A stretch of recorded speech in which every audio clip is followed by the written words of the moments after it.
রংহীন সংবাদ আর অজানা তথ্যের জন্য দেখুন দিগদর্শন, 10-এর পাশে, দেশের সাথে।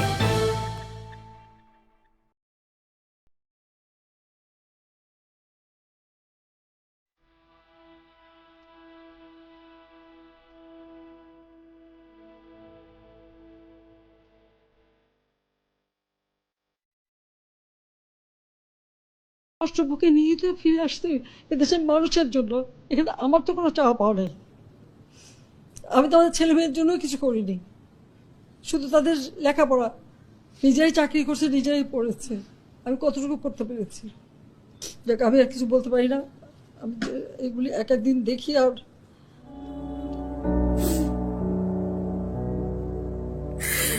খুশি হয়েছেন না? আপনারা সবাই খুশি হয়েছেন তো?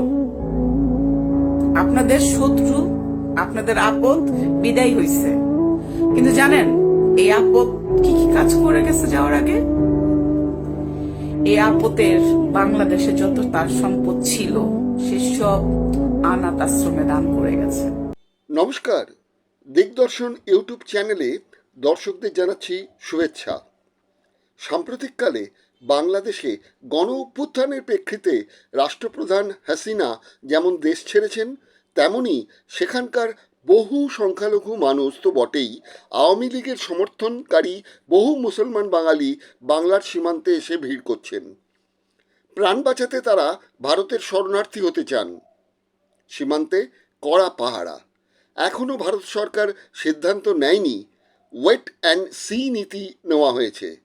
ইতিমধ্যেই অস্থায়ী প্রশাসক নিয়োজিত হয়েছেন নোবেল বিজয়ী মোহাম্মদ ইউনুস। অন্যদিকে আজ 10 আগস্ট অন্তর্বর্তীকালীন যুব ও ক্রীড়া দপ্তরের উপদেষ্টা আসিফ মাহমুদ 24 ঘন্টার নোটিশে দেশের বিচারপতিদের পদত্যাগ করতে বলেছেন। সংবাদ সূত্রের খবর, আন্দোলনকারীরা বিচারপতিদের বাড়ি ঘেরাও করতে বেরিয়ে পড়েছেন। প্রধান বিচারপতি ওরাইদুল হাসান, যিনি কিনা 2023 সালের 12 সেপ্টেম্বর দায়িত্ব নিয়েছিলেন, তিনি আজ প্রধান বিচারপতি পদ থেকে পদত্যাগ করবেন আজ সন্ধ্যায়। অর্থাৎ দেশে পুলিশ যেমন নেই, আইন আদালতও বন্ধ হতে চলেছে বিচারকের অভাবে। মোহাম্মদ ইউনুস সেখানে কি করবেন এখন, সেটাই দেখবার প্রতীক্ষায় রয়েছে সারা বিশ্ব। এই প্রেক্ষিতে উদ্বাস্তু আন্দোলনের ইতিহাস রচয়িতা, সমাজকর্মী, লেখক মানিক মণ্ডল, যিনি সিএএ নিয়ে এক যুগান্তকারী বক্তব্য রাখছেন, সেই মানব ফকির নামে যিনি পরিচিত, তিনি এই উস্কানির দায়টা চাপিয়ে দিচ্ছেন বিজেপি নেতা ও রাজ্যের বিরোধী দলনেতা শুভেন্দু অধিকারীর বিরুদ্ধে। বাঙালি নিধনে মোদী সরকারকে হুঁশিয়ারিও দিলেন তিনি। কি বলছেন মানিক মণ্ডল? মানিকবাবু নমস্কার। হ্যাঁ, নমস্কার। প্রথমে ধন্যবাদ জানাচ্ছি দিগদর্শনের তরফ থেকে আমাদের ফোনটা রিসিভ করার জন্য। হ্যাঁ, আপনার কাছে একটু জানতে চাইবো, এই মুহূর্তে বাংলাদেশে যে অগ্নিগর্ভ অবস্থাটা হয়ে রয়েছে, সেখানে তো শোনা যাচ্ছে সংবাদ সূত্রের খবর, বিভিন্ন সীমান্তে প্রায় 4,500 কিলোমিটার সীমান্তের মধ্যে 2,500 সীমান্ত হচ্ছে গিয়ে তো নদী বেষ্টিত। তো ওখানে মানুষ জমা হচ্ছেন, এপারে চলে আসতে চাইছেন তাদের মান সম্মান এবং জীবন বাঁচাবার জন্য, কিন্তু এপার থেকে তাদের ঢুকতে দেওয়া হচ্ছে না। এখনো ভারত সরকার কিন্তু কোনো সিদ্ধান্ত নেননি। ওরা চাইছে যে আরো কিছুটা দেখতে চাইছেন। এই যে দেখতে চাইবার জন্য সময় নেওয়া হচ্ছে ভারতের তরফ থেকে, আর ওদিক থেকে চাপটা ক্রমশ ওখানে শয়ে শয়ে হাজারে হাজারে মানুষ জমতে শুরু করছেন।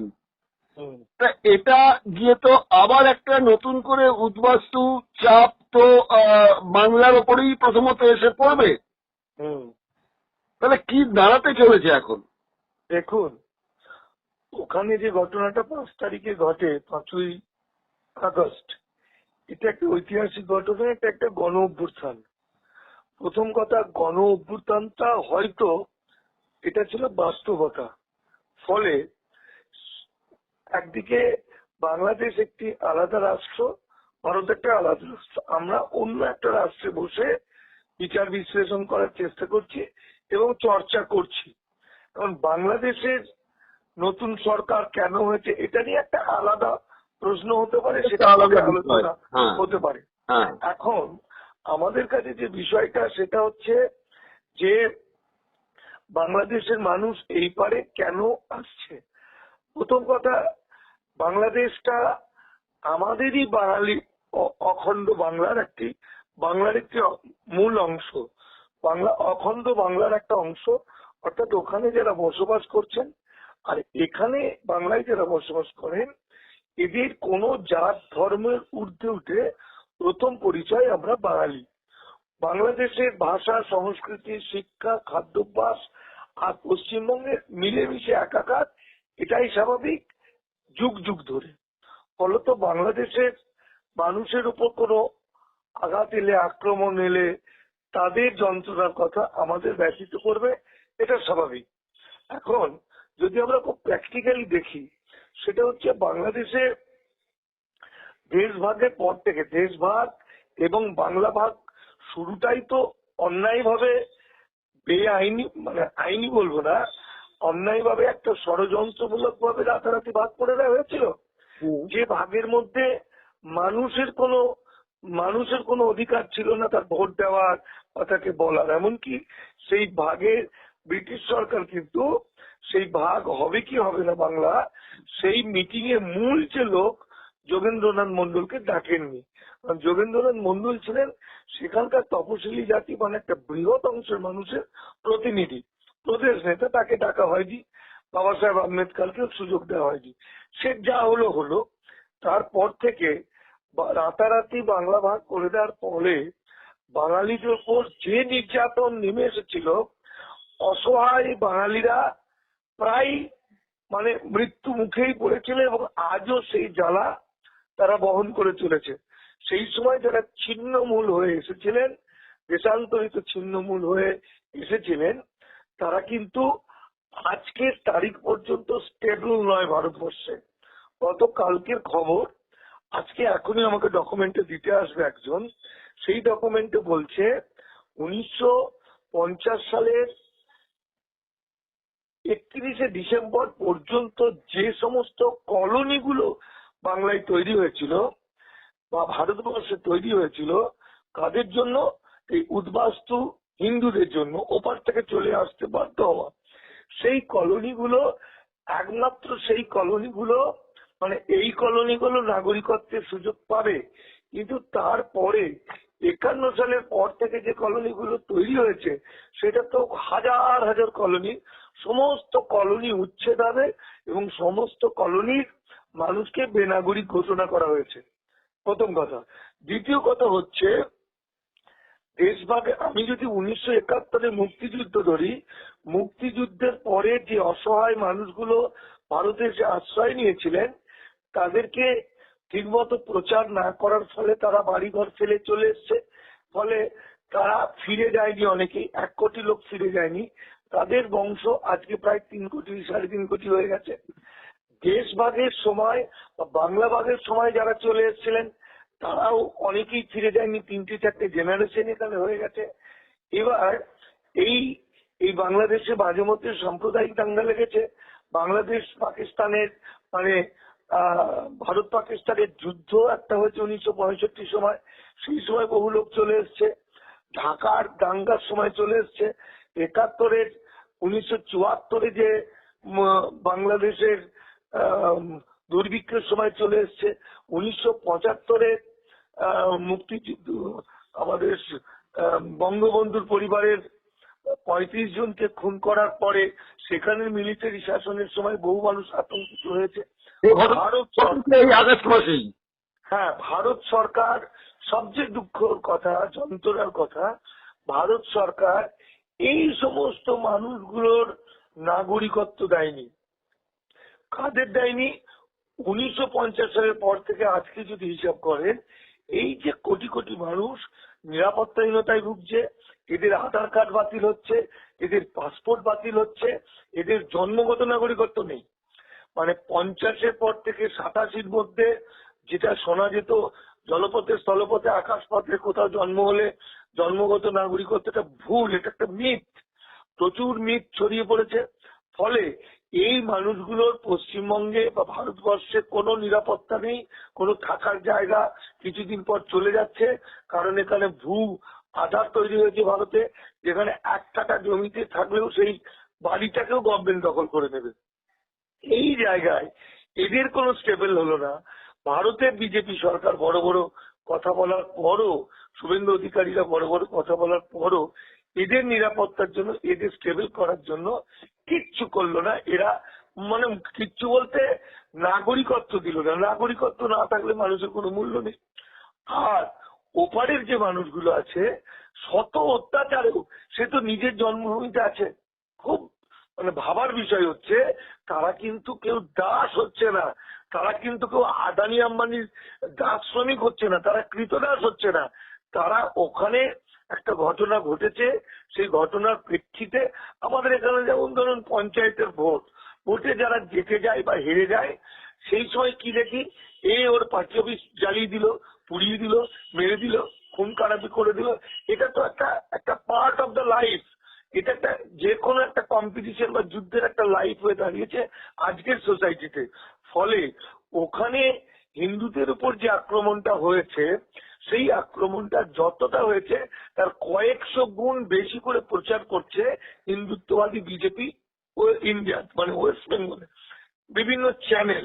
কিন্তু ওখানকার বাস্তবতাটা যদি বোঝা যায়, আমরা বলবো শত বিপদের মাঝেও তোমরা জোট বাঁধো। মানে বাংলাদেশের হিন্দুদের প্রতি আমাদের আহ্বান, আমরা সবসময় তোমাদের সঙ্গে আছি।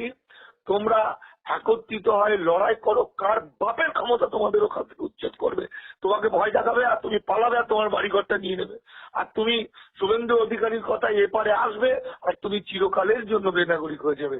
কারণ তুমি যখন আসছো, এই যে বর্ডারের ওপারে যারা আতঙ্কিত হয়ে পালিয়ে আসবো বলে আছে, কেন পালিয়ে আসবে? তারা যখন আসবে তাদের কাছে কি পাসপোর্ট ভিসা আছে? তারা যে আসতে চাইছে, লুকিয়ে লুকিয়ে যারা এসছে, তারা কি বর্ডার স্লিপ পেয়েছে? পায়নি। তাহলে যখনই সে ভারতে ঢুকবে, আইনের চোখে সে অবৈধ অনুপ্রবেশকারী। এই জায়গা থেকে এই নিয়ে তো অপূর্ব দত্তের একটা ভালো কবিতা রয়েছে, স্কুলে কেন বেঙ্গলিটা পড়ায় না ইংলিশে। ওরা নিজেদের জন্মভূমি নিজেদেরকে রক্ষা করতে হবে, নিজেকে মাকে বাবাকে যেমন রক্ষা করতে হয়, নিজেদের মাটিকে রক্ষা করতে হবে। কারণ পূর্ববঙ্গের মাটি শুধুমাত্র মুসলমানদের জন্য নয়, পূর্ববঙ্গের মাটি আমাদের সংখ্যালঘু মানুষদের জন্য, হিন্দুদের জন্য শুধু 1 বছর 2 বছর 10 বছর 20 বছর নয়, যুগ যুগ যুগ যুগ ধরে, হাজার হাজার বছর ধরে। ফলে আমরা এই মিথ্যা মানে ভুল প্রচার, মিথ্যা কেন আমি বলছি, মিথ্যা 80% প্রচার গুজব ছড়াচ্ছে, বিজেপি আইটি সেল প্রচার করছে 80%। পশ্চিমবঙ্গ সরকারের পুলিশ সেখান থেকে মাইকিং করে ঘোষণা করেছে গুজব ছড়াবেন না। এমনকি লালবাজার থেকে 265 জনকে না 45 জনকে ফোন করে জানিয়েছে আপনারা গুজব ছড়াবেন না, তাহলে আমরা স্টেপ দেবো। বাস্তবিক গুজব কেন বলা হচ্ছে, এই যে রবীন্দ্রনাথ ঠাকুর আমাদের বিশ্বগুরু, আমাদের প্রাণের রবীন্দ্রনাথ ঠাকুরের যে মূর্তি ভাঙা, সেটা আজকে প্রমাণিত হয়েছে সেটা গুজব। বিভিন্ন মন্দির যে ভাঙা হয়েছে সেগুলো ফ্যাক্ট ফাইন্ড করে চেক করে দেখা যাচ্ছে বেশিটাই গুজব। একটা জিনিস বলতে পারেন যে এই গণ অভ্যুত্থানের পরে প্রায় 1,500 লোক প্রাণ হারিয়েছে। এই 1,500 জনের মধ্যে হিন্দুর সংখ্যা হয়তো ওই ছাত্র 2 জন মারা গেছিল সেই আন্দোলনের সময় 5 তারিখের আগে, তারপর থেকে কিন্তু হিন্দু সেইভাবে মারা যায়নি। ভয় দেখানো হয়েছে, ডাকাতে লুটতরা যে দল, লুণ্ঠক বাহিনী। হ্যাঁ ঠিকই বলেছেন। আমি এখানে আপনাকে একটা কথা একটু থামাচ্ছি, সেটা হচ্ছে যে এতদিন যেটা বলা হয়েছে যে উদ্বাস্তু হিসেবে যারা এসছে তারা হিন্দু, কিন্তু এই মুহূর্তে আমাদের কাছে যা খবর সেটা হচ্ছে যারা যারা আওয়ামী লীগের সমর্থক, সে হিন্দু হতে পারে, মুসলিম হতে পারে, বৌদ্ধ হতে পারে, খ্রিস্টান হতে পারে, আওয়ামী লীগের সমর্থক হলেই বলা হচ্ছে ভারতের দালাল। সেই জন্যই তাদের মারা হচ্ছে বা তাদের বাড়ির অত্যাচার হচ্ছে। এবং যারা এই বর্ডারে এসে পৌঁছচ্ছেন তারা যে সবাই হিন্দু তা নয়, তার মধ্যে ওই আওয়ামী লীগের নেতারা, নিচুতলার কর্মীরা যারা মুসলমান, তারাও কিন্তু ভারতের আশ্রয় চাইছেন। দেখুন, দুটো জিনিস একটা হচ্ছে রাজনৈতিক গন্ডগোল, রাজনৈতিক বিদ্বেষ, রাজনৈতিক হানাহানি, আর একটা ধর্মীয় হানাহানি। একটি মানুষ আওয়ামী লীগ করতেই পারে, সেই আওয়ামী লীগের লিডার, সেই লোকটা, সেই মানুষটি আওয়ামী লীগের লিডার হিসাবে যখন এই আন্দোলনে ছাত্রদের বিরুদ্ধে নানা রকম কথা বলেছে, এটা তো রাজনৈতিক যুদ্ধ ছিল, তখন একরকম, এবং এই মানুষটিকে যখন পাল্টা এই ছাত্ররা বা এই ওখানকার মানুষরা যখন তাকে আক্রমণ করছে, তখন সে বলছে আমি হিন্দু। তার আগে কিন্তু একটি রাজনৈতিক চরিত্র ছিল, আওয়ামী লীগের লোক, বোঝা গেল? কিন্তু রাজনৈতিক চরিত্রটা রাজনীতির, তার পরিচয়টা রাজনীতির পরিচয়, তার পরিচয়টা কিন্তু ধর্মভিত্তিক নয়। ধর্মভিত্তিক পরিচয়টা হচ্ছে যারা সাধারণ মানুষ, যারা এই রাজনীতির ঊর্ধ্বে থেকে দিন আনা দিন খাওয়া হোক, মধ্যবিত্ত জীবনযাপন করা হোক, কি পয়সাওয়ালা জীবনযাপন করা, একটা সাধারণ মানুষের উপর যখন আক্রমণ হয় তখন সেটাকে বলা হয়, সেটা হবে ধর্মীয় কারণে হতে পারে, যদি ধর্মীয় কারণে হয়, ঠিক আছে। কিন্তু ওখানে যে আক্রমণটা হচ্ছে, সেই আক্রমণটা বেশিটাই হচ্ছে রাজনৈতিক আক্রমণ। একটা কথা এই প্রসঙ্গে আমাকে বলতেই হয়, সেটা হলো সব পৃথিবীর সব জায়গাটা বা ভারতের সব জায়গাটা কিন্তু পশ্চিমবঙ্গ নয়। আপনার মনে আছে, আপনি জানেন, পশ্চিমবঙ্গে যখন 2011 সালে সরকার পতন হলো, 34 বছরের বাম শাসনের অবসান হলো, তখন আমরা সকলে কল্পনা করেছিলাম কেউ কেউ ফ্লাইটে করে পালাবে, কেউ মার খেয়ে মরে যাবে, রাস্তায় বডি পড়ে থাকবে, এটা তো আমরা ভেবেছিলাম, নিশ্চয়ই আপনিও ভেবেছিলেন। কিন্তু আমাদের পশ্চিমবঙ্গের ধর্মনিরপেক্ষ মানুষ, পশ্চিমবঙ্গের সাম্প্রদায়িক সম্প্রীতি এমনই, এবং পশ্চিমবঙ্গের রাজনৈতিক বন্ধু বান্ধবরাও এমনই। আর সবচেয়ে বড় কথা হলো, পশ্চিমবঙ্গের দায়িত্ববান সেই সময় যিনি মুখ্যমন্ত্রী বা আজও মুখ্যমন্ত্রী মমতা বন্দ্যোপাধ্যায়, তিনি সূক্ষ্মভাবে সেটাকে ট্যাকেল করেছিলেন, ওই বিদ্বেষটাকে ছড়াতে যায়নি এবং খুন খারাপিটা হয়নি। কিন্তু আপনি যেটা বলছেন খুন খারাপি হয়নি, এটা তো 100% কি ঠিক? কেননা বিজেপি নেতাকর্মী, বামেদের আমি এখনকার কথা বলছি না দাদা, আমি বলছি 2011 সাল 2011টাই ব্যতিক্রম কিছু হতেই পারে, কিন্তু আজকে এখানে ওখানের যে গণ অভ্যুত্থান হলো, তার যা সিচুয়েশন, আর সিপিএম এর দুটো এক নয়, এটা বিষয়টা ঠিকই, কিন্তু অনেকটা একই রকমের, এক নয় কিন্তু অনেকটা একই রকমের। আমরা ভেবেছিলাম লক্ষণ সেট ফ্লাইটে করে পালাবে, অমুকে করে পালাবে, এয়ারপোর্ট ঘেরাও হবে। আমি এইটা বলতে চাইছি যে আমরা যদি বাংলাদেশের সঙ্গে বাংলাকে তুলনা করি, সেটা ভুল হবে। ঠিক আছে, আমি সে প্রসঙ্গে যাচ্ছি না, আমি বাংলাদেশ প্রসঙ্গেই থাকছি। আমার প্রশ্নটা হচ্ছে যে এই ধরনের যে একটা ঘটনা ঘটতে চলেছে, এটার মধ্যে কেউ কেউ বলছেন চীনের হাত আছে, পাকিস্তানের হাত আছে, কেউ কেউ বলছেন আমেরিকা লবির হাত আছে। সেগুলো তো ক্রমশ প্রকাশ্য হবে যে কোন লবির এটা ষড়যন্ত্র ছিল কিনা। কিন্তু আমি যখন এই বছর খানেক আগে পর্যন্ত যে কজন বাংলাদেশিদের সঙ্গে আমার যোগাযোগ হয়েছে, কথাবার্তা বলেছি, ওখানকার রাজনৈতিক অবস্থা সম্বন্ধে জানতে চেয়েছি, তারা কিন্তু বলেছে যে হ্যাঁ, ওখানে হাসিনা চালাচ্ছেন বটে সরকার, কিন্তু একনায়কতন্ত্রের হিসেবেই উনি চালাচ্ছেন। এবং আরেকটা কথাবার্তার মধ্যে যেটা বেরিয়ে আসছে, প্রথমে স্বীকার না করলেও কিছুক্ষণ কথাবার্তার মধ্যে কিন্তু বেরিয়ে আসছে একটা ভারত বিরোধী মনোভাব, একটা অসন্তুষ্টি কিন্তু তাদের কাজ করে গেছে। সেটাকেও তো ইন্ধন জুগিয়েছে এবারকার যে ওখানে বিদ্রোহটা হলো বা যে আন্দোলনটা হলো সেটাও। তা এত যে ভারত 1971 সালে ওদের মুক্তিযুদ্ধে এত সাহায্য করলো এবং পরবর্তীকালে নানা রকম সহযোগিতা করেছে অর্থনৈতিক দিক থেকে, অন্যান্য দিক থেকেও, আপনার কি মনে হয় যে এত ভারত বিরোধী অবস্থান কেন ওখানকার বাঙালিদের মধ্যে? দুটো প্রশ্ন আপনার কথার মধ্যে থেকে এলো, একটা ভুলে গেলে যেন একটা মনে করে দেবেন, দুটোই ইম্পর্টেন্ট। আমি মনে করি যে বাংলাদেশের যে ধর্মীয় মৌলবাদী, তথাকথিত ধর্মীয় মৌলবাদীরা, বা তাদের মধ্যে বাংলাদেশের এক শ্রেণীর ডাকাত, লুম্পেন, খুনি, বদমাইশ, যারা সংখ্যালঘুদেরকে তাড়িয়ে তার জমিটা নিতে চাইছে, ভয় দেখাতে চাইছে, আঘাত করছে সেই মানুষটা অপরাধী। সেই মানুষটা যতটা অপরাধ করছে সেই অপরাধকে যদি 5,000 দিয়ে গুণ করেন তাহলে সেই অপরাধটা করছে ভারতবর্ষের বিজেপি নেতা শুভেন্দু অধিকারী। কেন? প্রশ্নটা হচ্ছে কেন? প্রশ্নটা হচ্ছে শুভেন্দু অধিকারী জানেন যে সিএএ যে আইন, সেই আইনের মাধ্যমে কেউই আবেদন করতে পারবেন না। এই আইনের মাধ্যমে যারা আবেদন করবে না আসামে তাদেরকে ডিটেনশন ক্যাম্পে ভরছে, আবেদন করলেই পড়ছে মানে আইন হয়েছে, সার্কুলার দিয়েছে, এবং আবেদন করলেই সে চিরকালের জন্য বেনাগরিক হয়ে যাবে। অর্থাৎ এই আইনে কেউ নাগরিকত্বের আবেদন করতে পারবে না। ওই 50-এর পর থেকে আসা মানুষদেরকে ধরার জন্য আইন।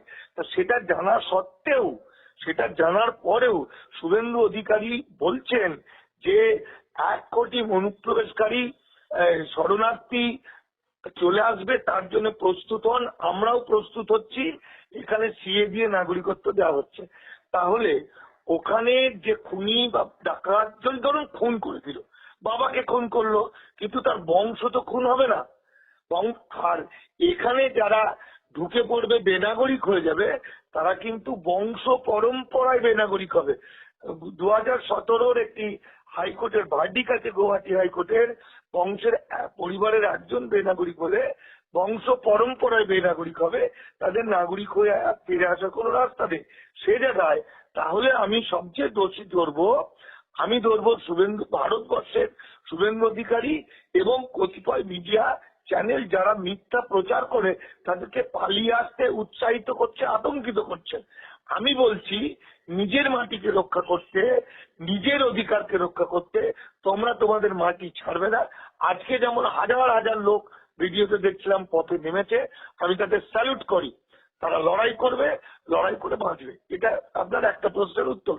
দ্বিতীয় প্রশ্নটা হচ্ছে, যদি জিনগত কারণে হয়, সংস্কৃতিগত কারণে হয়, যে কোনো কারণেই হচ্ছে, আমাদের প্রথম পরিচয় হিন্দু মুসলমান নয়, প্রথম পরিচয় হচ্ছে আমরা বাঙালি। তো বাংলাদেশ হঠাৎ করে বাংলাকে ভেঙে দুটো ভাগ করে দেওয়া হলো, মানে এটা রাজনৈতিক ভাগ হলো, কিন্তু হৃদয় ভাগ হলো না। ফলে আজও আমাদের রবীন্দ্রনাথ যেমন আমাদের হৃদয়ে, আমাদের মাথায়, আমাদের সমস্ত কিছু রবীন্দ্রনাথ নজরুল, বাংলাদেশের বাঙালির কাছেও রবীন্দ্রনাথ নজরুল সেরকম জায়গায়। ফলে আমাদের খাদ্যাভ্যাস থেকে আরম্ভ করে সংস্কৃতি, আমরা মিলেমিশে একাকার, আমাদের মধ্যে কোনো বিভেদ নেই। যে কারণে আপনার হয়েছে, আপনার প্রশ্নের উত্তরে বলছি যে বাঙালিরা, বাংলাদেশের বাঙালিরা কোনো দিন ভারত বিরোধী হতে পারে না, পারে না, পারে না। তারা কোনো দিন ভারত বিরোধী নয়। তারা ভারত বিরোধী মানে তারা মোদির ভারত বিরোধী, তারা আরএসএস বিজেপির বিরোধী। আপনি এটা বলছেন বটে, কিন্তু ওখানে তো স্লোগান উঠছে যে ভারত যাদের মামার বাড়ি তারা বাংলা ছাড়ো। দেখুন, স্লোগান লক্ষ কোটি মানুষের মধ্যে অনেক স্লোগান ওঠে। আমাদের ভারতবর্ষেও এমন স্লোগান আমরা শুনেছি, এসসি এসটি ওবিসি মুর্দাবাদ। তা দিয়ে তো টোটালটাকে বিচার করা যাবে না। নিশ্চয়ই যাবে না, নিশ্চয়ই যাবে না, কিন্তু পাশাপাশি তো আপনাকে এটাও দেখতে হবে যে এতদিন যেটাকে বলা হচ্ছিল যে ওখানে হিন্দুরা অত্যাচারিত হচ্ছে, এবং এখনো কিছু কিছু ক্ষেত্রে তো হিন্দুরা অত্যাচারিত হচ্ছে, তাদের ধর্মীয় জায়গাগুলোকে ভাঙা হচ্ছে, তাদের বাড়িতে ঢুকেও অত্যাচার চলছে। তাহলে বাংলাদেশে কিন্তু একটা নতুন করে আওয়ামী লীগের যে সমর্থক হিন্দু মুসলিমরা আছেন, যারা ভারতের সঙ্গে সুসম্পর্ক রাখতে চান, তারা নতুন করে কিন্তু প্রতিরোধ একটা শুরু করেছেন। তাদের স্লোগানে উঠছে সারা পৃথিবীর হিন্দু এক হও। আবার ওখানে যাদের কথা আপনি বলছেন, জামাত গোষ্ঠী বা ওখানকার যারা হিন্দু মুসলিম মৌলবাদী, তারা বলছেন আবার দুনিয়ার মুসলিম এক হও। তাহলে বাঙালিরা বাংলাদেশে হিন্দু হও আর মুসলিম হও, এই দুটো ভাগে বিভক্ত হয়ে কি নতুন ধারার আরেকটা আন্দোলনে, আরেকটা গৃহযুদ্ধ হতে চলেছে? দেখুন, আমার কাছে বাংলাদেশে যে খবরটা আছে, এর আগে থেকে তো শেখ হাসিনা অনেক জিনিস না, শেখ হাসিনার সম্পর্কে আমরা সবসময় ভালোটা শুনেছি, মুক্তিযুদ্ধের চেতনা, বঙ্গবন্ধু, জাতির পিতা। উনি তো আইন করেছিলেন জাতির পিতা শব্দটা বলতে হবে, লিখতে হবে। আমরা কিন্তু কেউ বুঝিনি যে ওখানে আয়না ঘর বলে কোনো ঘর আছে যেখানে গুম করা হয় প্রতিবাদীদের। অর্থাৎ ওখানে শেখ হাসিনা সেখানকার আমরা মিডিয়ার মাধ্যমে জেনেছি এতদিন সমস্ত মিডিয়াকে কন্ট্রোল করেছিল একটা স্বৈরাচারী সরকারের মতো। ওখানকার এখন যেটা প্রকাশ হচ্ছে, যেটা আমি পক্ষে বিপক্ষে বলছি না, ওটা অন্য একটা দেশ, আমরা আলোচনা করতেই পারি, ভবিষ্যতে আরো সবকিছু ক্লিয়ার হয়ে যাবে। একটা কথা আমরা জানি যে ভারতবর্ষ ওরা কিন্তু অখণ্ড ভারতের বিরুদ্ধে, ওরা অখণ্ড বাংলা শব্দটা বললে খুব আনন্দ পায়। এর গত 1 বছর ধরে আমি অনেক বাংলাদেশে, তো আমার ফেসবুক ফ্রেন্ড আছে যারা আমার লেখা পড়ে, আমি যাদের পড়ি, তারা বারবার আমাকে বলতো অখণ্ড বাংলা ভারত কথাটা বলবেন না, আমাদের অখণ্ড বাংলা বলুন, এটাই আমাদের স্বপ্ন।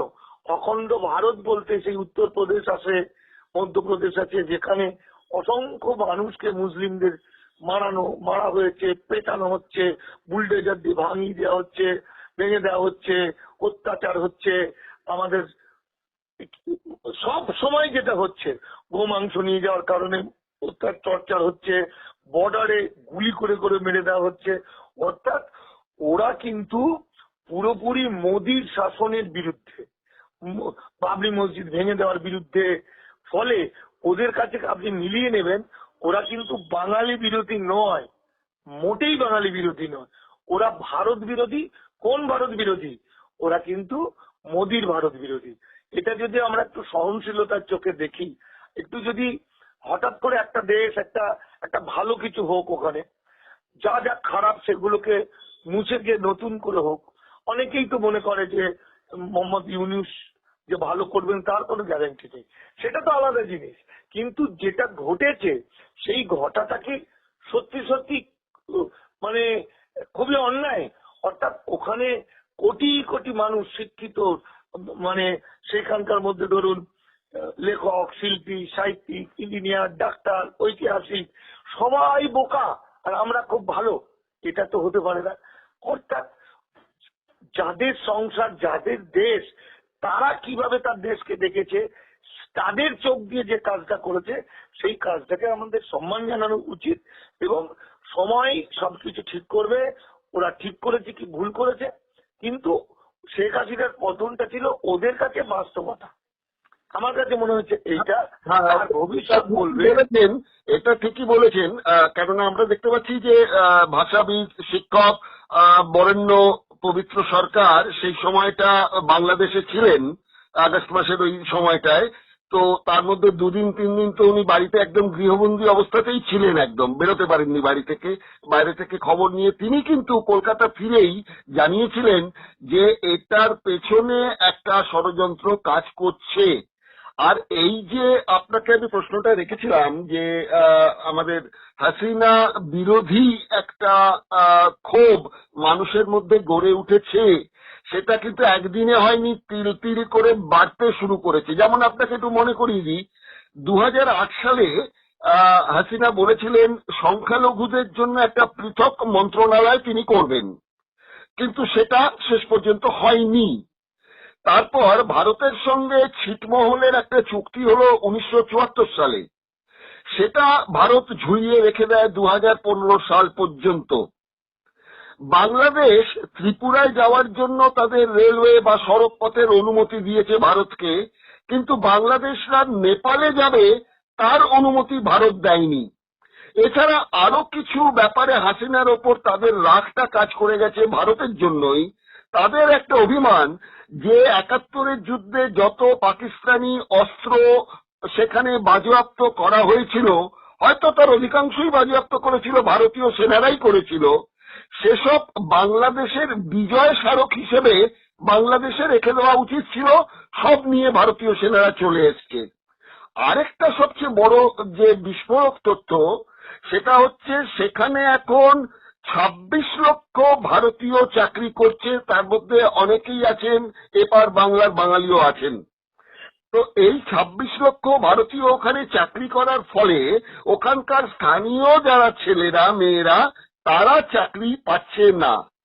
তারপরে এখানকার ব্যবসায়ীদের সম্পর্কে অভিযোগ যে পাট চাষ ওখানকার আটকে দেওয়া হচ্ছে, যাতে ভারতীয় পাট ওখানে বাজার তৈরি হয়।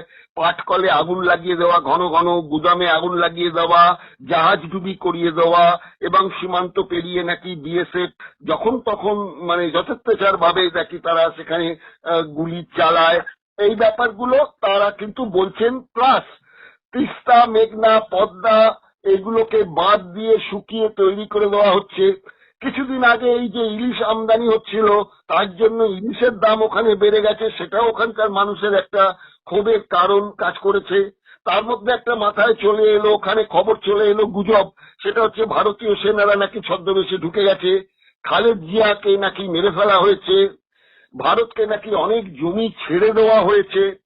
তারপরে আপনার সমুদ্রে দক্ষিণ তালপট্টি বলে একটা দ্বীপ, যে দ্বীপটাতে গ্যাস খনিজ রয়েছে, ভারত সেটাকে অধিকার করে নিয়েছিল। জিয়াউর রহমান আটকে ছিলেন, আবার পরবর্তীকালে দখল হয়, আবার প্রতিরোধে সেটা মুক্তি হয়।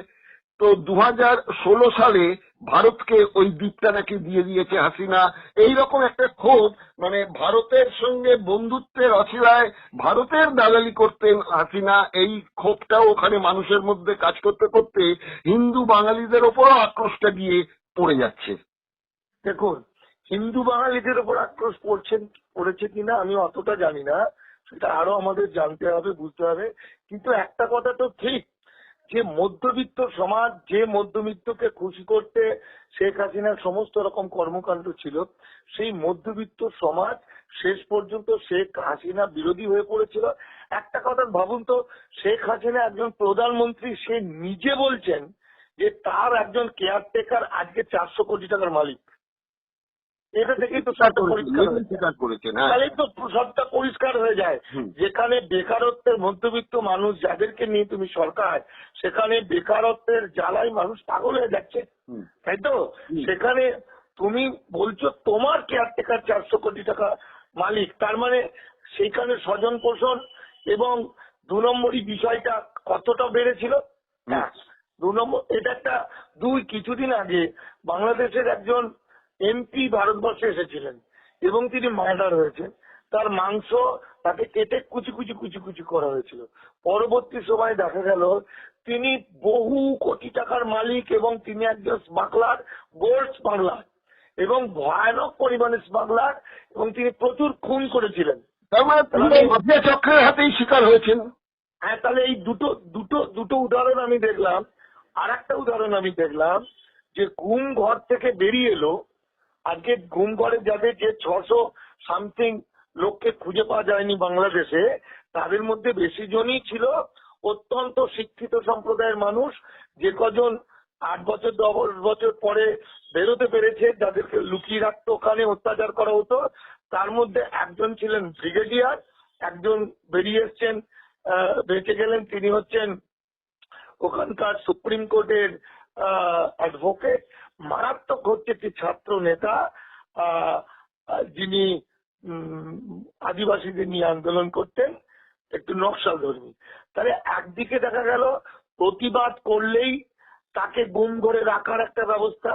পিনাকি ভট্টাচার্যের মতো অত্যন্ত গুণী একজন দেশপ্রেমিক, একজন সাহিত্যিক, একজন শিল্পী, একজন ডাক্তার, তিনি প্রাণ বাঁচাতে গুম করে যাতে ঢুকতে না হয় তিনি ফ্রান্সে পালিয়ে গিয়ে সেখান থেকে লড়াই করছেন।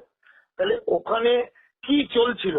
2013-র পর থেকে পুরোপুরি স্বৈরতন্ত্র যাকে বলা হয়, সমস্ত মিডিয়াকে হাতের মুঠোয় করে নিয়েছিল। যে কারণে আমরা দেখলাম এই গণ অভ্যুত্থানের পরে এক শ্রেণীর মিডিয়াকে মেরে মিডিয়া অফিস ভাঙচুর করে একাকার করে দিলাম, যেটা ভারতবর্ষে সেরকম ভাবে দেখা যায় না।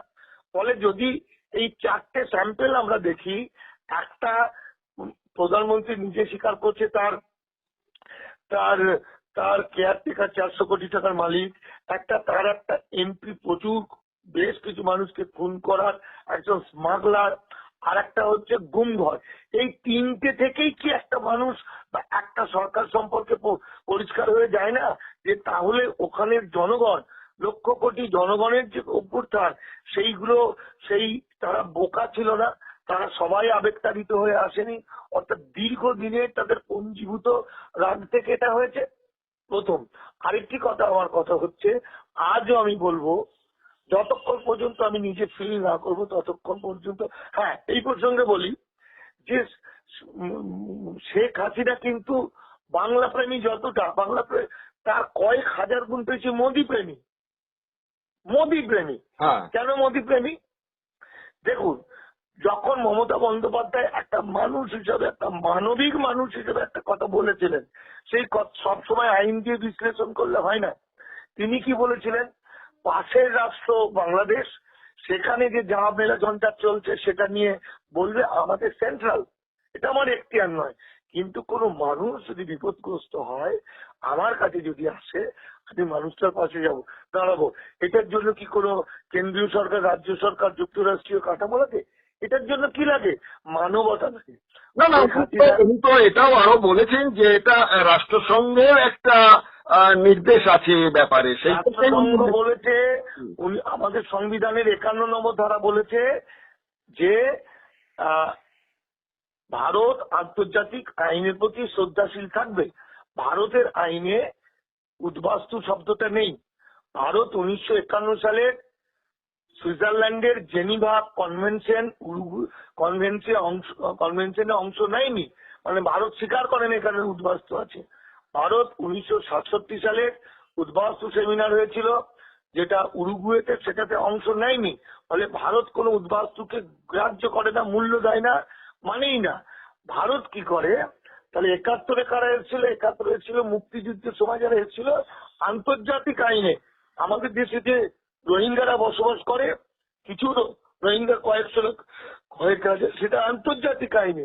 তো মমতা বন্দ্যোপাধ্যায় যে কথাটা বলেছিলেন সেটা একটা মানুষ হিসেবে বলেছিলেন, একজন বাঙালি হিসেবে বলেছিলেন, আর একজন মা হিসেবে বলেছিলেন, যেটা বলাটা স্বাভাবিক।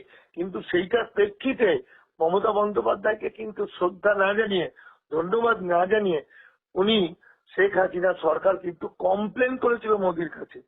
কিন্তু মোদির কাছে কারণ কি?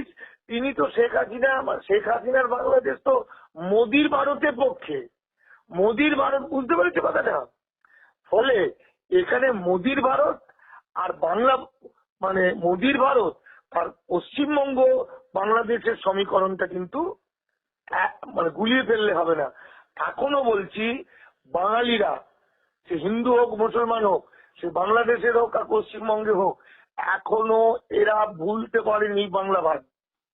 কালকে না পরশুদিন ভিডিওতে দেখছিলাম, জলপাইগুড়ি কুচবিহারের একটা গ্রামে মেলা হয় প্রত্যেক বছরে, সেখানে তার কাটার বেড়া, দুপারের আত্মীয় স্বজনরা এসে কান্নাকাটি করে, লক্ষ লক্ষ মানুষ, বুক ভেঙে যাচ্ছে সেই দেখে।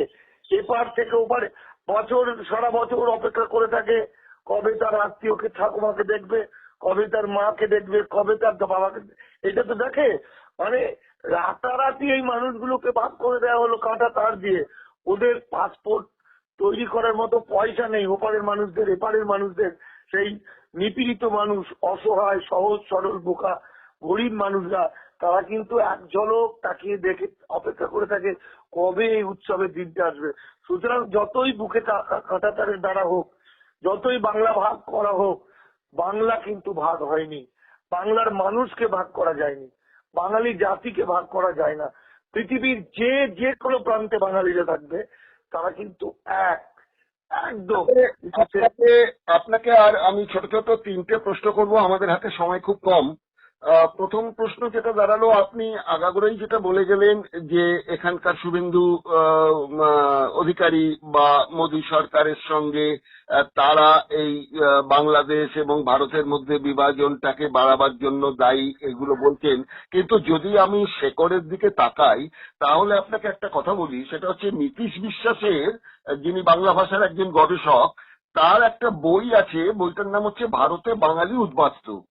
সেখানে তিনি 36 নম্বর পৃষ্ঠায় কিন্তু একটা হিসেব দিচ্ছেন যে নেহেরু সরকার পূর্ব ও পশ্চিম পাকিস্তান থেকে আগত যে উদ্বাস্তুরা তখন এসেছিলেন, তাদের কিভাবে বিমাতৃ সুলভ চোখে দেখেছেন তার কতগুলো প্রমাণ দিয়েছেন। 2-1টা এক্সাম্পল আপনাকে দিচ্ছি।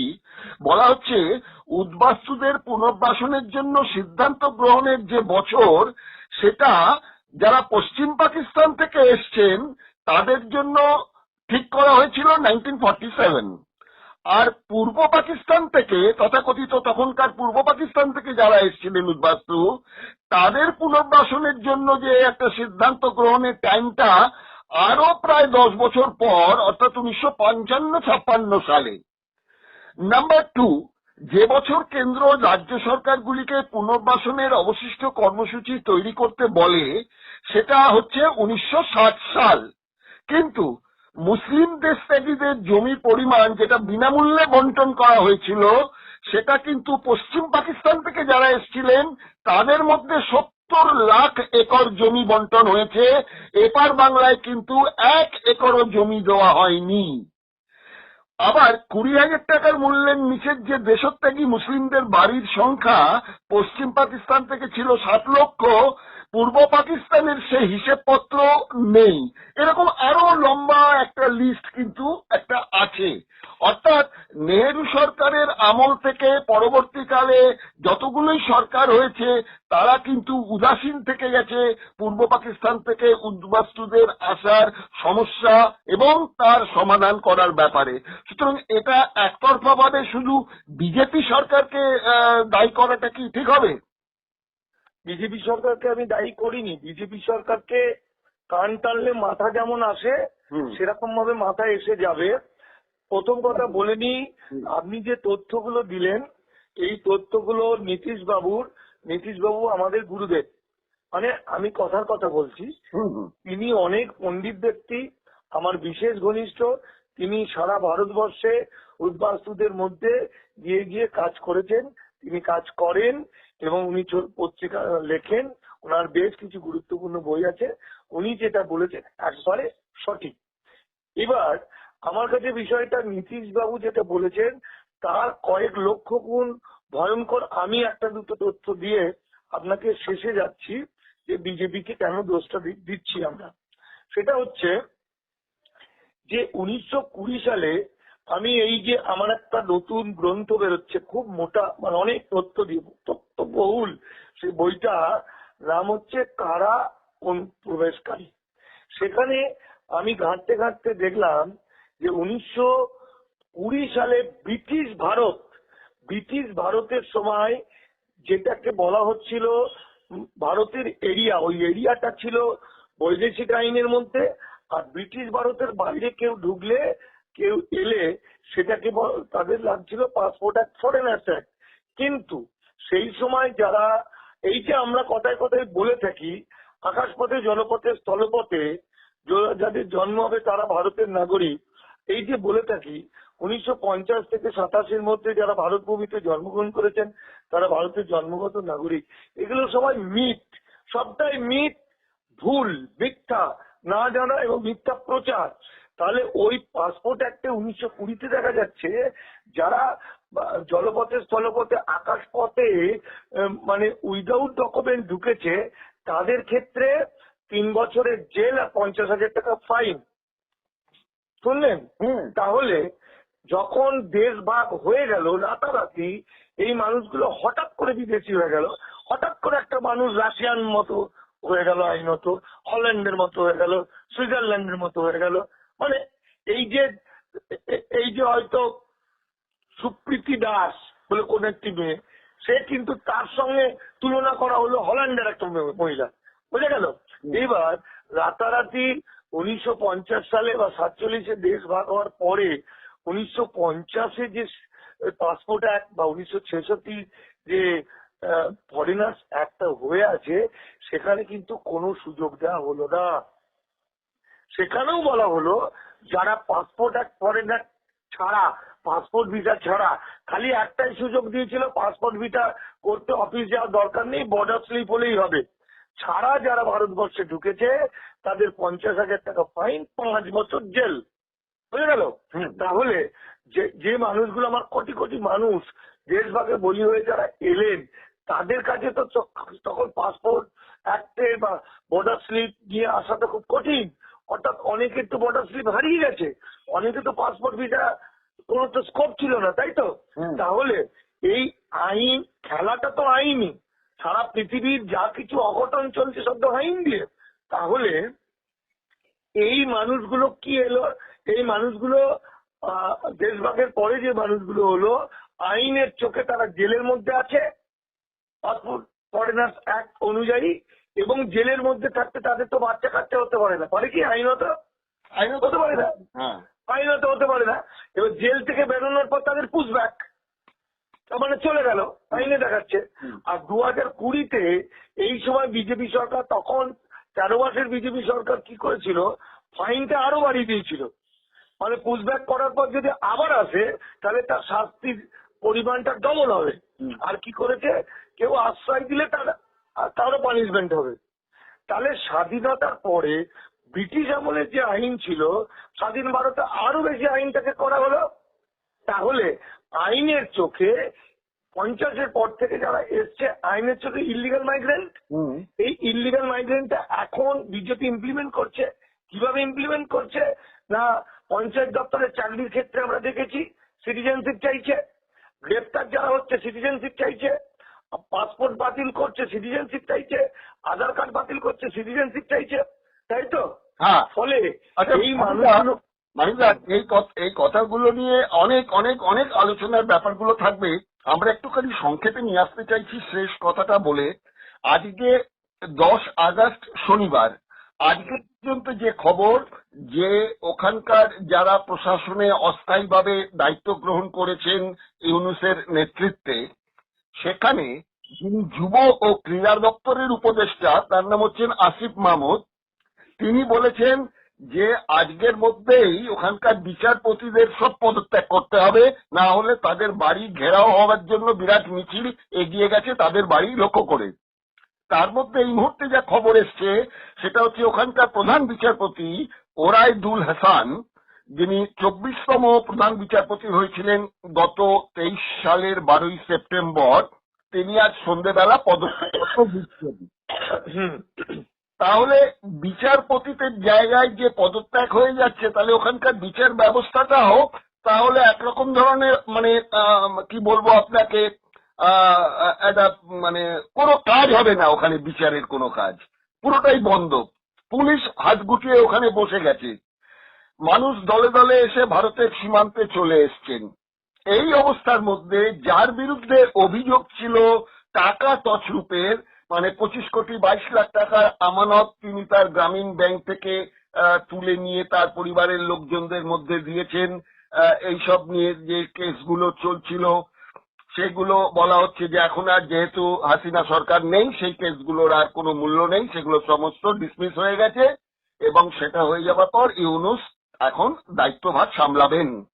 আপনার কি মনে হয় এই দেখুন, আসার পর ভারতের সঙ্গে বাংলাদেশের সম্পর্ক, এবং ওখান থেকে দলে দলে হিন্দু মুসলিম যারা আওয়ামী লীগকে সমর্থন করতেন, তারা যেভাবে এসে আমাদের সীমান্তে জড়ো হচ্ছেন, এই ঘটনাটা কিভাবে দুপক্ষ দেখুন, যারা সীমান্তে জড়ো হচ্ছেন তাদেরকে ফিরে গিয়ে তাদের নিজের জায়গাকে রক্ষা করলে সেটা তাদের পক্ষে ভালো। যদি আবেগতাড়িত হয়ে এপারে চলে আসেন তাহলে তারা বিপদে পড়বেন। আর 2 নম্বর কথা হচ্ছে, গণ অভ্যুত্থানটা যেমন বাস্তবতা ছিল, বাস্তবতার মধ্যে অনেক কিছুই, সবটাই যে তার পরবর্তী রেজাল্টটা যে খুব ভালো হবে সেটা নাও হতে পারে। তার জন্য সেখানকার মানুষ ভাবনা চিন্তা করবেন, নিশ্চয়ই তারা তার প্রিকশন নেবে। যারা এসেছেন সে মোহাম্মদ ইউনূস, এই আশাটা মোহাম্মদ ইউনূস বাস্তবিক পক্ষে তিনি কোনো আন্দোলনকারী নন, তিনি মাটি থেকে উঠে আসেননি, তিনি একটি এনজিও করার লোক, তিনি প্রচুর স্বার্থপর। কারণ স্বার্থপর ছাড়া কেউ পুরস্কার পেয়ে বেরোয় না। সারা পৃথিবীতে সেই মানুষটাই বিখ্যাত হয় যাকে বিখ্যাত করেন। বিখ্যাত কাদের করা হয়? যাদেরকে মনে হবে আমাদের কাজে লাগবে তাকেই বিখ্যাত করা হয়।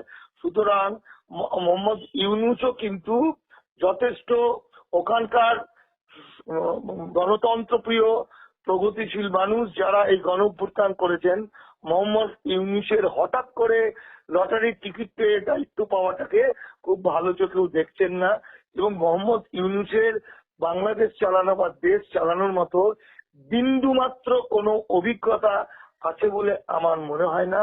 আমার যেটা মনে হয়েছে, এখানে জামাত পার্টি বা বিএনপি এরা কিছু হয়তো লাফাঝাপা করতে পারে, আসলে মোহাম্মদ ইউনূসের মাধ্যম দিয়ে আমেরিকা কিছু ঘটনা ঘটাবে। আমেরিকার একটা আলাদা অবস্থান তৈরি হবে বাংলাদেশের ক্ষেত্রে। কিন্তু আমি বিশ্বাস করি যে বাংলাদেশের যে প্রগতিশীল, যে শিক্ষিত, যে সমাজ, যে চিন্তাবিদ মানুষ, যে ছাত্র সমাজ, তারা একবার যখন এই স্বাদটা পেয়েছে, প্রতিবাদের স্বাদটা এত তীব্রভাবে পেয়েছে, তারা অত সহজে পিছিয়ে যাবে না। আমরা এখনই এটাকে অঙ্ক করে ফেললে হবে না। নতুন একটা সরকার তৈরি হয়েছে, কিছুটা সময় দিয়ে বোঝা দরকার। আর ভারতের সঙ্গে ওদের সম্পর্কের জায়গাটা বরং আরো ভালো হবে, খারাপ তো হবেই না। কারণ আমরা প্রমাণিত সত্য নয় যে আমেরিকা ভারতের শত্রু বা ভারত আমেরিকার শত্রু, তাই তো? ফলে এই ওখানকার মানুষের যে আন্দোলন, সেই আন্দোলনের বা সেই প্রতিবাদের রেজাল্টটা হয়তো অশ্বডিম্ব হতে পারে, কিন্তু আমাদের ভারতবাসীদের এক শ্রেণীর মানুষের দুঃখ পাওয়ার কোনো কারণ নেই। কারণ শেখ হাসিনা যা যা কাজ করেছিলেন ভারতের সঙ্গে, মোহাম্মদ ইউনূস বরং তার চেয়ে বেশি করবেন। কারণ মোহাম্মদ ইউনূস ভারতের দায়িত্ব পাওয়ার সঙ্গে সঙ্গে কয়েকটি ভয়ঙ্কর কাজ শুরু করেছেন, যে জনগণকে তার বিরুদ্ধ করে দিচ্ছেন। একটি বিশেষ বিশেষ কলেজ থেকে ছাত্র ইউনিয়নকে তুলে দেওয়া, যে ছাত্র আন্দোলনের মাধ্যম দিয়ে তিনি প্রধানমন্ত্রী হলেন, রাতারাতি ঝপাত করে আকাশ থেকে পড়ে সেই ছাত্র ইউনিয়ন বন্ধ করে দেওয়া। আর একটি শুনলাম যেটা ওখানে নাকি ক্রিকেট খেলা ফেলা এসব বন্ধ করে দিতে চাইলেন। তো আলটিমেটলি ওখানকার শুভবুদ্ধি সম্পন্ন মানুষ যে স্বাদ তারা পেয়েছে, এ কথাটা তো ঠিক। মুক্তিযুদ্ধ বঙ্গবন্ধু একা করেননি, বঙ্গবন্ধু তার নেতৃত্ব একটা বড় জায়গায় ছিলেন, তাকে প্রচুর সম্মান দেয়, বহু মানুষ হৃদয়ের মধ্যে রাখেন। কিন্তু বঙ্গবন্ধু যে প্রচারটা পেয়েছিল, তার সঙ্গে যে যারা যারা আন্দোলন করেছিলেন তাদেরকে সেইভাবে সম্মান জানায়নি শেখ হাসিনার সরকার। ফলত বহু ক্রোধ, বহু যন্ত্রণা, বহু কান্না, বহু অভিমান বাংলাদেশের মানুষের প্রতি মধ্যে রয়েছিল।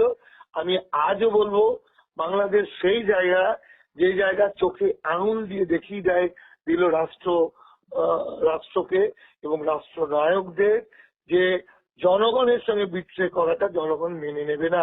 বিশেষত নিরস্ত্র মানুষ, ছাত্রছাত্রীদের উপর গুলি করা, স্বৈরাচার করা, গণতন্ত্রকে ধ্বংস করা, সেটা মেনে নেবে না। সেটা শেখ হাসিনা গেছে, ইউনূসও যাবে। কিন্তু আমরা এই মুহূর্তে ইউনূসকে খুব একটা খারাপ কোনো কিছুই বলতে পারি না। আমরা সেই সমস্ত সময়ের অপেক্ষা করতে পারি, যেহেতু ওটা একটা আলাদা দেশ। আমরা বাংলাদেশের সঙ্গে আমাদের এক তো রাজনৈতিক সম্পর্ক, সেটা রাজার, সরকার। কিন্তু আমরা যারা সাধারণ মানুষ আরো বেশি বাংলাদেশের প্রতি আপন হবে। বাংলাদেশ আমাদেরই, আমরা বাংলাদেশেরই। বাংলাদেশের কোনো পার্থক্য নেই। আমরা অখণ্ড ভারতের বাঙালি, এই হোক আমাদের পরিচয়। আমাদের কোনো জাত ধর্ম নয়।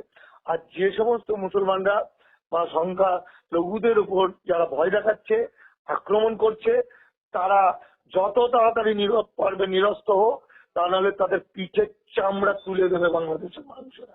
বাংলাদেশের মানুষ বলতে আমি শুধু সংখ্যালঘু হিন্দু বলছি না, বাংলাদেশের মুসলিম সম্প্রদায়, অন্যান্য সম্প্রদায় পিঠের চামড়া এই সময় সব কাউন্ট করছে কে কে এই ডাকাতিটা করছে। এরা লুম্পেন এবং ডাকাত, বুঝতে পারা গেল?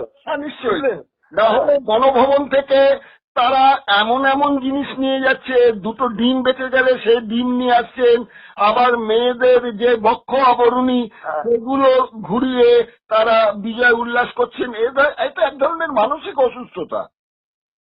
এটা নিয়ে পরে আরেকদিনে আলোচনা হতে পারে, আরেকদিন হবে। তার কারণ হচ্ছে শেষ করছি, আমরা আশা করব যে দুই বাংলার সম্পর্ক মিষ্টি হবে, ভারতের সঙ্গে বাংলাদেশের সম্পর্ক একটা মৈত্রীটা বজায় থাকবেন। ও ভারত যদি এর মধ্যে একটা ব্র্যাকেট আছে, আমি অত উদার নই, আমি লেখক হতে পারি। ভারত যদি বাংলার বাঙালিদের, অর্থাৎ আমার দেশভাগে বলি হওয়া মানুষ, 48-50 পরে যখনই আসুক, এই 4 কোটি 5 কোটি মানুষকে পথে বসায়, এই মানুষকে শেষ করতে চায়, তাহলে পরে কিন্তু সেই চিত্র আলাদা হয়ে যাবে। বুঝতে পেরেছো গল্পটা? আমরা তখন ভারত আমার জন্মভূমি, ভারত আমার সব কিছু, কিন্তু ভারতের রাষ্ট্রনায়করা যে প্রশ্নটা আপনি করেছিলেন, সেটা কেন বিজেপিকে দোষ দিচ্ছি, তার কারণগুলো বিজেপি নয়, বিজেপি হিন্দুত্ববাদী, বিজেপি মনুবাদী, ব্রাহ্মণ্যবাদী। যে ব্রাহ্মণ্যবাদীরা RSS প্রতিষ্ঠার অনেক আগে থেকে 1885 সালের সেই আপনি জানেন দয়ানন্দ সরস্বতীর সময় থেকে তারা ভারতবর্ষকে তথাকথিত হিন্দু রাষ্ট্র, ব্রাহ্মণ রাষ্ট্র, মনুবাদী রাষ্ট্র করে আমার বাঙালি সমাজকে দাস করতে চেয়েছিল, যেটা এখন করতে চলেছে। ভারত যদি আমার বাঙালিদের বাঁচতে দেয়, আমার বাংলাকে বাঁচতে দেয়, আমাদের অসংখ্য অসহায় মানুষদেরকে বিপদে না ফেলে, হ্যাঁ, তাহলে পরে ভারতের জন্য আমরা সকলেই প্রাণ দিতে প্রস্তুত। কিন্তু আমাদের বাঙালিকে যদি শেষ করে দেয়, সেই ভারতের বিরুদ্ধে মানুষ আবার একটা গণপ্রতিরোধ তৈরি করবে, গণ অভ্যুত্থান তৈরি করবে, যেটা বাংলাদেশ আমাদের শিখিয়ে গেল। হ্যাঁ, সেটা নিশ্চয়ই রাষ্ট্রনায়কদের বিরুদ্ধে অভিযোগ বিদ্রোহ থাকতেই পারে, কিন্তু নিজের দেশকে নষ্ট করা, আগুন জ্বালিয়ে দেওয়া, করে দেওয়া, এটা তো নিজেদেরই ক্ষতি আমাদের। একদম যেখানেই হোক, ভারতেই হোক বা বাংলাদেশেই হোক বা যে কোনোই দেশে হোক, এগুলোকে তো সমর্থন করা যাবে না। না, যেটা সমর্থন করার সেটা করতে হবে, যেটা সমর্থন করার নয় সেটা করতে হবে না। আর দেখতে হবে যেন ফেক নিউজ ছড়িয়ে বাংলাদেশের সংখ্যালঘু, অসহায়, ভীত, আতঙ্কিত মানুষগুলোকে আরো বিপদে না ফেলি। আরো বিপদে ফেলে মানে পলিটিক্যাল লোকরা যা করছে এবং টিভিতে যেগুলো দিয়ে দেখাচ্ছে, ওরা যাতে পালিয়ে আসে, এইটা যেন ক্ষুদ্র স্বার্থের জন্য এটা করছে। কারণ ওরা যদি 5-10 লাখ ঢুকে পড়ে পশ্চিমবঙ্গে, তাহলে ওরা 2026-এ ভোটের কাজে লেগে যাবে বিজেপি। গল্পটা এখানে।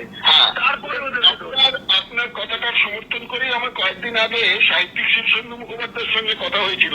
শীর্ষেন্দু বাবু জানিয়েছিলেন যে এখনো আমাদের এখানকার বুদ্ধিজীবীরা কিছু বলছেন না, না বলাটাই ভালো হচ্ছে, কেননা আগে পুরো পরিস্থিতিটা না বুঝে কোনো মন্তব্য করে বসলে সেটা হঠকারী সিদ্ধান্ত হয়ে যেতে পারে। সুতরাং আগে দেখা দরকার ওখানে পরিবেশ কতটা শান্ত হচ্ছে, যারা প্রশাসনিক দায়িত্বে আসছেন তারা ঠিক মতন প্রশাসনকে কন্ট্রোল করছেন কিনা, সেই সব দেখার পরেই শীর্ষেন্দু বাবুরা বলছেন যে আমরা তখন মন্তব্য করব। একদম একদম ঠিকই বলেছেন, কারণ ওটা তো একটা দিনের শেষে ওটা তো একটা আলাদা দেশ। ঠিক ঠিক, তাই না? তাদের নিজস্ব বিষয় আছে অনেক কিছু, আমরা অপেক্ষা করতে পারি। আমাদের এখানকার দেশের নাগরিকদের উচিত হবে যে কোনো বিভ্রান্তি বা কোনো গুজব ছড়ানো হচ্ছে, সেটা মিডিয়া মারফতই হোক বা ব্যক্তি স্বার্থান্বেষী লোকজনদের হাতেই হোক, সেগুলোকে কিন্তু যাচাই করে নেওয়া, সেগুলোর কথার উপর নির্ভর করে যেন আমরা আমাদের নিজেদের রাজ্যে বা নিজেদের দেশে এমন কিছু ঘটনা না ঘটিয়ে ফেলি সত্য মিথ্যা যাচাই না করে, এটা করা থেকে কিন্তু মানুষকে বিরত থাকতে হবে। তবে এটাও ঠিক, আমাদের এখানে যে সংখ্যালঘু মানুষ আছেন, যে কোনো বিভিন্ন নেতারা আছেন না মুসলিমদের, এদেরও একবার পথে নামা উচিত ছিল, যে বাংলাদেশের সংখ্যালঘু মানুষদের উপর ভয় দেখাক, আতঙ্ক জড়াক, মাস থাক, তাদের পাশে আমরা আছি, তাদের সহানুভূতি জানানোর জন্য পশ্চিমবঙ্গের মুসলমানদের সংগঠনেরও একটা দুটো মিছিল করা উচিত ছিল। তাহলে কি হতো, সম্প্রীতিটা আরো স্ট্রং হতো। পশ্চিমবঙ্গের মাটি তো সম্প্রীতির মাটি, তাই না? সেটা কিন্তু আজকের তারিখ পর্যন্ত দেখলাম না, সেটা হওয়া উচিত। আমি 2-4 জন মুসলিম লিডারদের বলছি, ঠিক আছে? ঠিক ঠিক, অসংখ্য ধন্যবাদ। আজকের মতো শেষ করছি আমাদের অনুষ্ঠান। ওকে ওকে।